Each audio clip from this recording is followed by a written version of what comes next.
So today we're basically just going to go over um, the homestead exemption and get it filed. We'll just go through those steps. But right now we're going to focus on Oklahoma County Assessor's homestead exemption, and let's go ahead and take a look at that website together. So, all right, here we go. So you're on the Oklahoma County website, oklahomacounty.org. It's real simple, oklahomacounty.org.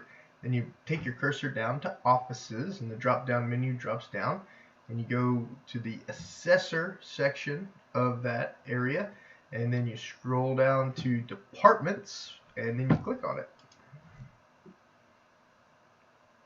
And then once you click on it, you'll scroll down, and the third one down right here says homestead exemption.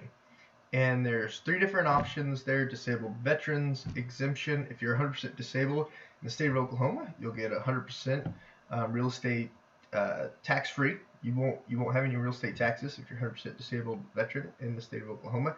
Senior valuation freeze, and then the tax credit / refund program. And you can click on those and learn more about them. But today we're just going to look at the homestead exemption specifically. So go ahead and click on the homestead exemption. And you see right here it says Homestead Exemption Valuation. Homestead Exemption is an exemption of $1,000 of the assessed valuation. This could be a savings of $87 to $134, depending on which area of Oklahoma County you're located. So to qualify, you've got to be the homeowner who resides in the property on January 1st, and the deed must be executed on or before January 1st and filed within the county clerk's office on or before February 1st. That's the deed. You must be a resident of Oklahoma County. So to apply for the homestead exemption in Oklahoma County, you just click right here, download this form, and I've just emailed it to their office before. I don't even take it to the office. I just email it to them.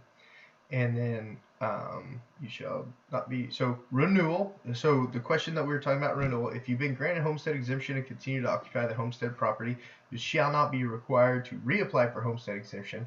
However, if you change your deed or move, you'll need to refile. So even though they say it's going to be there and you don't have to renew, I would still check it every year just to make sure. So to apply, click right here and download the form. So let's click that, and then it takes us to this new page. And this new page gives you a whole bunch of forms. It takes you to the form page. It doesn't take you to the homestead exemption page. But right here, homestead, additional homestead, senior freeze, and 100% disabled veteran. This section right here is where you're going to want to look. And the homestead exemption form with instructions, Oklahoma Tax Commission form number 921. Click on that to download. And okay, perfect. So here's the homestead exemption form. So these are the instructions to fill it out and then sign it. And then it says mail your completed form. I've emailed it in the past to them, but I guess they're asking you to mail it now. But here's the form where you complete. Physical location, address, and the account number. If you have a question about your account number, give me a call, 405-315-7965. I can help you look up your account number. Last name, first name, the social security number, that's private information. Don't share that with anyone, just give it to them.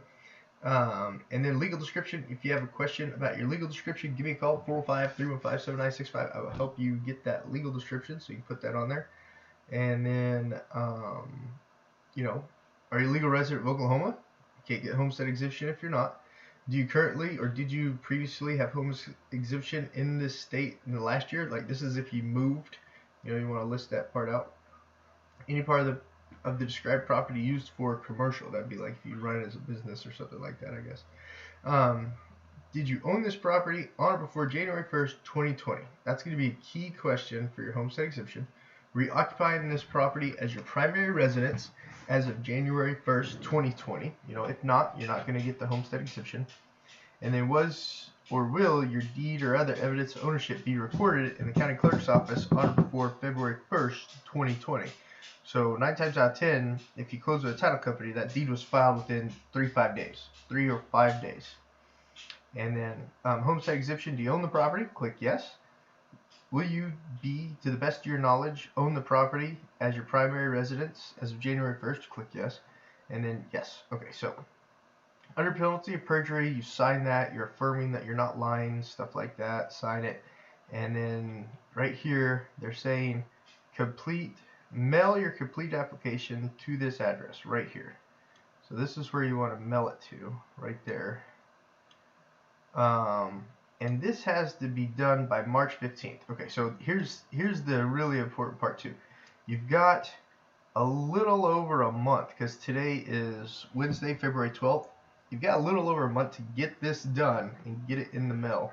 So homestead exemption will be granted for the current tax year only if the application is filed on or before March 15th or within 30 days from and after receipt of notice of valuation increase. Okay, that's interesting.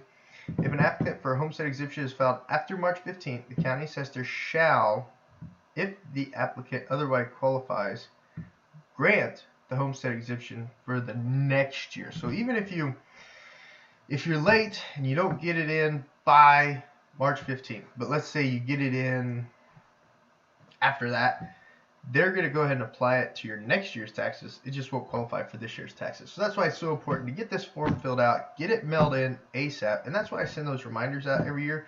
I want to make sure you guys are getting the most value and the most benefit out of your real property. You know, the government grants us the ability to own real property in this country, so you might as well take advantage of any tax savings that you can get from that. So hope you liked this video. Hope it was helpful. Like I said, if you need to know your assessor account number, or if you need to know your legal description, give me a call, 405-305-7965. Josh Barnett, Better Homes, Garden, Real Estate, Paramount. Hope you found this homestead exemption video helpful. And if you did, please give it a huge thumbs up. Share it with all your friends. Make sure all your friends are taking advantage of this. And of course, as always, if you're thinking about selling a home or some land, give me a call. That's what I do. 405-305-7965. Josh Barnett, Better Homes, Garden, Real Estate, Paramount. Thanks so much. Please give it a big thumbs up. Really helps out with those YouTube numbers. And hopefully one day I'll be considered a monetized account. So I'll be able to start making money off these helpful videos that I send out for free right now.